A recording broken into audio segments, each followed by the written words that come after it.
한국 시장에 그런 얘네가 굳이 중국을 놓고 올 정도로 매력적인가? 저도 사실 그러게 왜 한국에 왜 오지라는 생각을 했는데 나쁘지 않더라고요, 읽어보니까. 그렇죠. 연에 10조 단위의 손실이 나는 거를 지금 가정하고 사업을 진행하고 있다고 하는데, 근데 이 알리랑 테무가 한국에 진출함으로써 완전히 바뀐 생태계가 하나 있는데,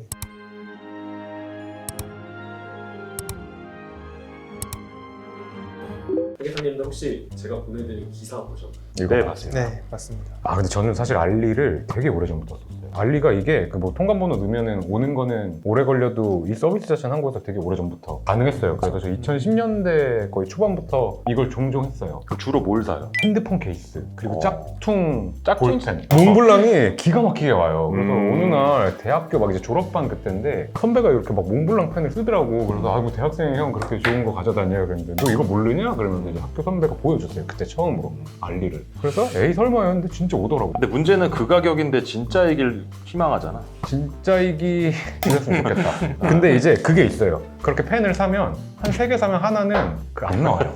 안 나오긴 하는데 그럼 6,000원에 2개 산 거잖아요. 그렇죠. 그러니까 뭐 생각보다 나쁜 효율은 아니었거든요. 수율이 이게 나쁘진 않네. 나쁘지 않죠. 3,000원에 하나 썼다고 생각하면 되니까. 회를 떠도 머리는 버리는 거니까. 근데 이게 지금 정근호 회사가 얘기한 게 딱 그 테무의 전략인 것 같아요. 네. 무조건 최저가, 어디서도 이 가격으로 살 수 없다. 그리고 테무에서 얘기하는 게 이 슬로건이 백만장자처럼 쇼핑하자 뭐 이런 거더라고요. 그러니까 예를 들어서 되게 적은 돈으로 여러 가지 물품을 살 수 있다 뭐 이런 걸로 광고를 많이 하더라고요. 그러니까. 네.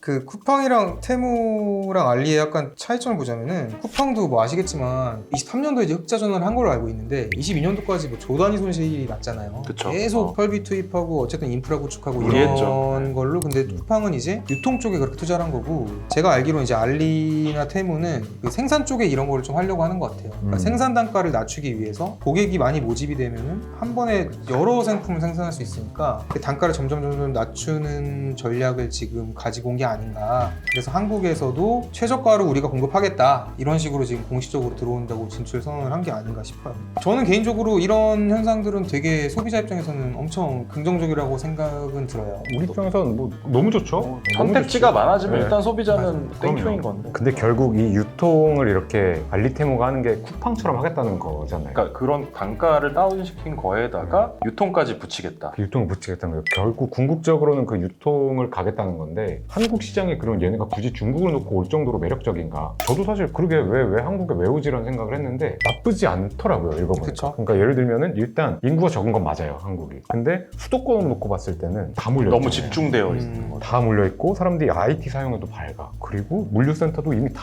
구축이 다 돼 있어. 물류센터 뭐 근데 거기에다가 중국이 지금 내수 시장에 죽었잖아요. 한국은 어쨌든 뭐 한국도 죽었다고는 하지만 중국 대비 1인당 GDP를 보면 그래도 3배가 높대요, 한국이. 그러니까 1인당 소비력을 놓고 봤을 때는 훨씬 더 매력적인 시장이라는 거예요. 그러니까 얘네가 수도권에 오고 싶죠. 되게 매력적인 곳이라는 거예요. 그럼 여기에 왔을 때 어떻게 성공을 할 것이냐. 쿠팡도 모집하는 여러 수단이 있잖아요. OTT도 하고 쿠팡 이츠 막 싸게 해가지고 사람들 모으는데 얘네는 저렴이로 깐다. 이거 하는 도중에 쿠팡이 놀고 있지는 않을 거잖아요. 쿠팡은 사실 반품도 빠르잖아. 이게 엄청난 메리트거든. 그거를 갖춰놓으려고 지금까지 엄청난 인프라를 깔고 물류 창고도 곳곳에 배치를 임차를 넣어서 많이 해놨는데 그거 다 될 때쯤 되면 쿠팡은 더 좋은 서비스를 하겠지.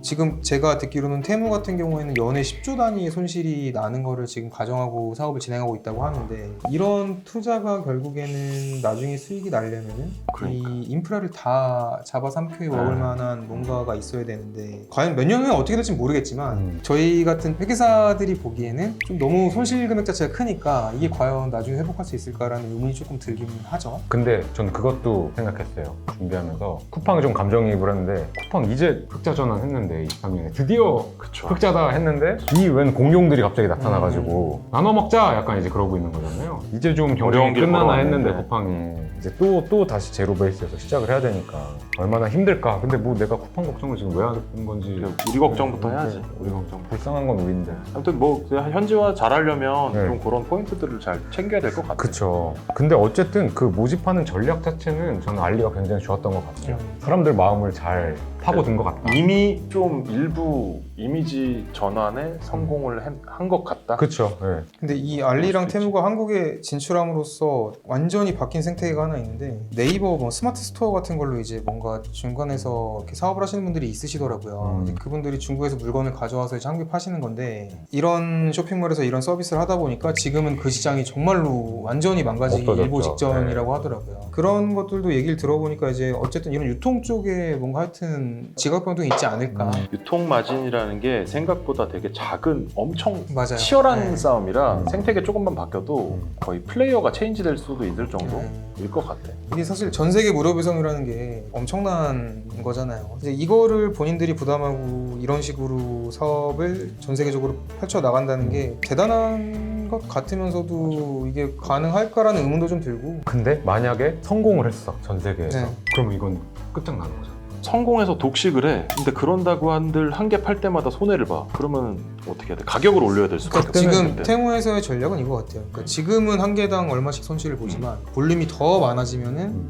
손실폭이 점점 줄어들다가 자기네들 일정 수준 이상 넘어가면 이익이 나겠다. 야, 진짜 이거는 어렵다. 진짜 스케일이 큰 진짜 어려운 거죠. 근데 이거 이제 미국 시장에서 이걸 어떻게 쓰는지에 대한 분석이 있었는데 알리랑 테무에서는 굉장히 저가의 제품만 구매를 하고 조금이라도 뭔가 중요성이 필요한 관여도가 높은 제품을 살 때는 다 아마존을 이용한다고 하더라고요. 그거를 깨는 것도 이제 알리 테무의 숙제 중에 하나일 것 같아요. 알리 많이 써보셨잖아요. 이런 건 괜찮다. 팁 같은 거. 핸드폰 케이스. 핸드폰 케이스. 이런 건 사실 뭐 상관없잖아요. 그냥 평범한데 어. 사실 이건 뭐 차이 없으니까 그 당시도 1,000원, 2,000원에 사고 그랬거든요. 진짜 싸다. 진짜 싸요. 그럼 거기서 사서 팔아야겠다는 생각도 나. 그게 이제 그럴 수도 아까 있겠다. 말씀하셨던 그치, 그런 스마트 건데 이제 스토어. 그거는 이제 안 될 안 거고 된다. 직접 하니까 핸드폰 케이스 괜찮고 그 펜도 괜찮아요. 근데 그렇게 하나씩 보다 보면 끌 수가 없어요. 되게 매력적인 채널인 거는 맞는 것 같아요. 저도 갑자기 생각난 건데 경험이 하나 있는 게 제가 옛날에 자전거 한창 탈 때 그 알리에서 부품을 사시는 분들이 있었어요. 근데 자전거는 좀 안전이랑 좀 직결이 돼서 그게 이제 쓰시다 파손되는 경우가 좀 있었거든요. 정은근에서 말한 것처럼 핸드폰 케이스나 이런 건 좋은데 뭔가 안전과 관련된 거는 좀 안 사는 게 좋지 말아라. 않을까. 그거는 그치. 네. 이런 게 이미지야. 진짜 다칠 수도 있어요. 근데 바퀴가 안 굴러가면 안 되잖아요. 그런 부분만 조금 보완이 필요하고 그 외에는 정말 매력적인 채널이다 정도로 오늘 마무리할까 저도 합니다. 한번 써보겠습니다. 네. 네.